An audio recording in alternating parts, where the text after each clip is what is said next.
Assalamualaikum warahmatullahi wabarakatuh. Kembali lagi dengan materi termokimia. Untuk pertemuan kali ini kita akan membahas tentang materi hukum Hess. Nah, di sini hukum Hess kita akan dibagi menjadi 5, yaitu tentang pengertian, kemudian ada bunyi dari hukum Hess, kemudian ada rumus, dan ada penerapan, serta ada contoh. Nah, pengertian dari hukum Hess. Hukum Hess adalah hukum yang digunakan untuk menentukan besarnya perubahan entalpi suatu reaksi. Dalam hukum Hess, nilai perubahan entalpi dinyatakan sebagai fungsi keadaan atau delta H. Menurut hukum ini, karena perubahan entalpi merupakan fungsi keadaan, maka perubahan reaksi kimia akan bernilai sama, meskipun langkah-langkah yang diperlukan untuk menghasilkan hasil reaksi itu berbeda. Nah, bunyi hukum Hess itu seperti apa sih?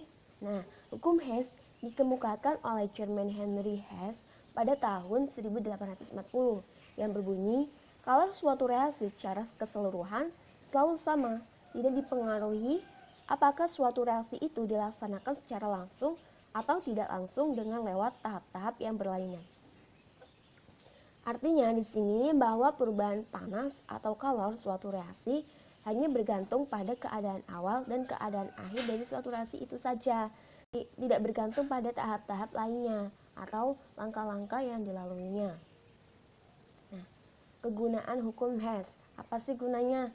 Nah, fungsi dari hukum Hess itu adalah untuk memprediksi adanya suatu perubahan entalpi dari hukum kekekalan energi, yang mana hal ini dinyatakan sebagai fungsi kondisi delta H. Kemudian, hukum Hess juga bisa dimanfaatkan guna menghitung jumlah entalpi secara menyeluruh atas proses reaksi kimia, meskipun memakai rute reaksi yang berbeda. Kemudian penerapan dari hukum Hess. Nah, berikut merupakan penerapan dari hukum Hess yang terdiri atas yang pertama, kita dapat mengkombinasikan beberapa reaksi yang telah diketahui entalpinya untuk memperoleh entalpi reaksi yang kita cari. Kemudian yang kedua yaitu kebalikan dari suatu reaksi mengakibatkan perubahan tanda entalpi, yang artinya jika suatu reaksi berjalan secara eksoterm, maka kebalikan reaksi tersebut adalah endoterm dengan tanda entalpi yang saling berlawanan. Misalnya, yang pertama kan itu secara eksoterm. Eksoterm itu bertanda delta H-nya itu negatif.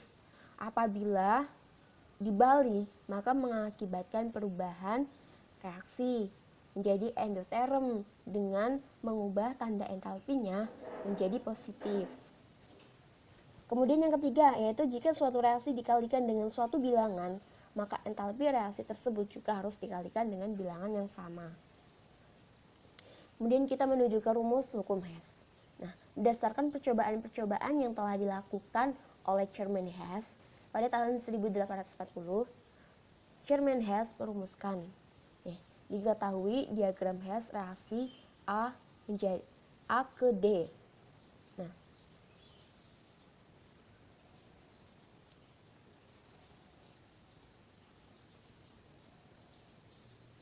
di sini A ke D ini bisa melalui dua tahap atau dua langkah-langkah. A ke D bisa melalui A ke C dulu, kemudian ke D, bisa juga melalui tahap yang kedua yaitu A ke B, B ke D. Jika kita perhatikan pada gambar di atas di mana mereaksikan A dengan D bisa dengan cara menempuh jalur B dan C dengan cara merubah entalpi yang sama. Nah, delta H pada reaksi yang pertama itu kan A ke D melalui C atau A ke D melalui B. Nah, sini sama saja delta H1 ditambah delta H2 pada langkah A ke D melalui C itu sama dengan langkah kedua yaitu A ke D melalui B, yaitu delta H3 plus delta H4. Jadi langkah pada C sama dengan langkah ke B, di mana delta H1 direaksikan dengan delta H2 menghasilkan delta H3 yang direaksikan dengan delta H4. Apabila perubahan kimia tersebut berlangsung pada sejumlah jalur yang berbeda, maka perubahan entalpi dari semuanya juga akan sama.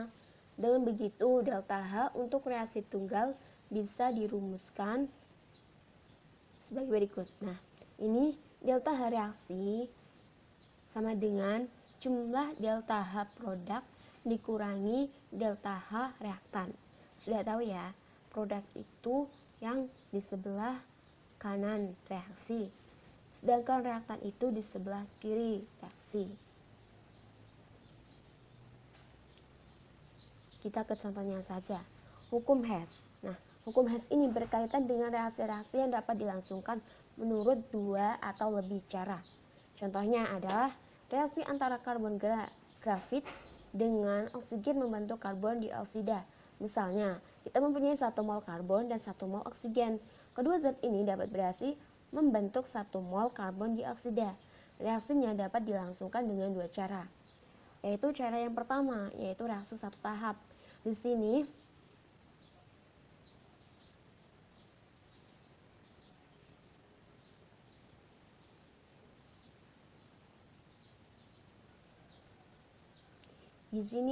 karbon langsung direaksikan dengan oksigen menghasilkan karbon dioksida. Kemudian cara kedua yaitu reaksi dua tahap. Nah, reaksi dua tahap ini karbon direaksikan dengan setengah oksigen menghasilkan karbon monoksida. Kemudian tahap yang kedua yaitu gas karbon monoksida dari hasil tahap 1 ini direaksikan dengan mol oksigen yang tersisa. Sehingga terbentuk 1 mol karbon dioksida. Nah, kurang lebih seperti itu. Kita lanjut ke reaksinya saja.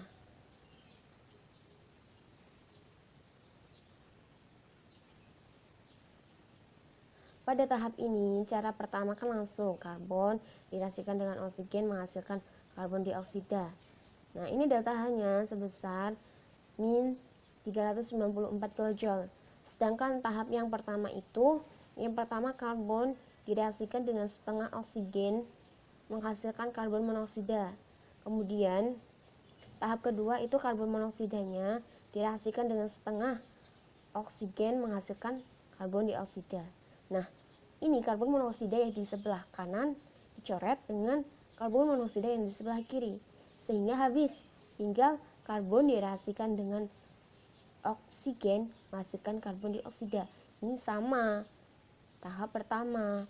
Nah, kemudian bagaimana dengan delta H-nya? Delta H-nya kita tinggal jumlahkan.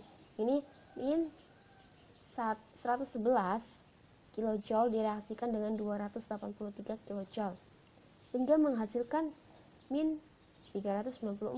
Samakan dengan yang cara pertama, kurang lebih seperti itu.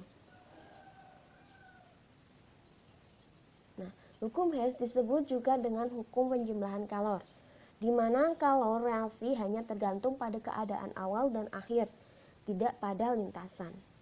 Kita ke diagram siklusnya. Seperti tadi, kan tadi cuma digambarkan dengan reaksi ya. Kalau ini digambarkan dengan diagram siklus, di mana tahap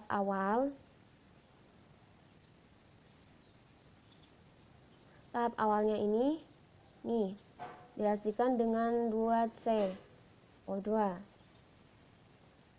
Ini tahap pertama menghasilkan ini. Nah, tahap keduanya, cara kedua itu bisa melalui ini dulu, baru ini untuk menghasilkan ini ya. Ini pertama, ini kedua.